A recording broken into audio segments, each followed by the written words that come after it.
With the LIFE project, we would have worked closely with the contractors in the different regions.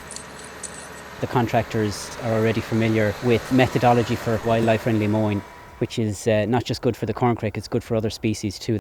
A lot of our fields are narrower in the west of Ireland, so the machinery itself has to be able to fit through, and the flushing bar is designed as well to be compact enough to travel through a small town and then into the fields. This is a flushing bar that I created for the Corncrake project. I had a look at the designs that they were using in America for the pheasants, so I produced this especially for travelling on the road. I created the chains then in a kind of a Y shape so that it can rattle as it's hitting the grass, so when it's running on the grass it's bouncing.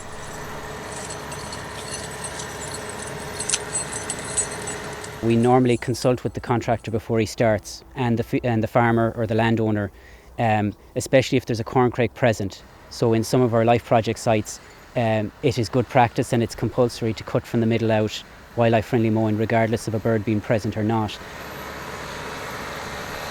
At the time of making it, the function was for the corncrake, but as time went on, we discovered that it can protect all sorts of wildlife. The chains let off a noise, so when I hit the grass I have up to 8 or 9 metres of a distance that gives them at least 10 seconds to get out of the ways.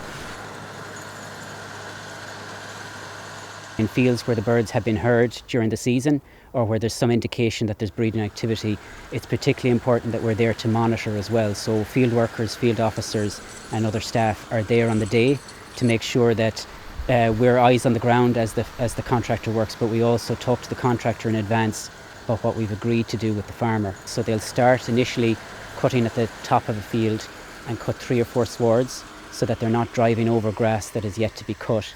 And then they'll start down the middle and they'll finish it off as a H shape. That's the most common kind of middle out mowing that we do here in the west. And then from there on, they're able to work from the middle out and gradually push the birds to the edge of the fields into refuge areas or margins if they're left during the season. So margins are usually left in the middle of the season for 2 weeks and they're cut later, but it gives the chance for the birds to move from cover into cover. So if the neighbouring fields are already grazed or mown, then there's a chance for the birds to be safe in that cover and move out of there over the course of a couple of weeks. And then with refuges, they're left for a month or more, and those areas are refuge strips that are important for pollinators as well, but they also function as a kind of corridor that allows the birds to stay in cover during the season. A farmer can actually use this too as well if he has his own mower and the chains rattle. If the birds are in the ground, if you see the corncrake or whatever heading off flying, you have the distance to the mower to actually stop, to get out and see is there nests there, is there eggs there, chicks there. With wildlife-friendly mowing, the most important thing is that they start it correctly and that they follow through at a slow enough pace that allows any birds, any wildlife to make their way out of the way of the mower.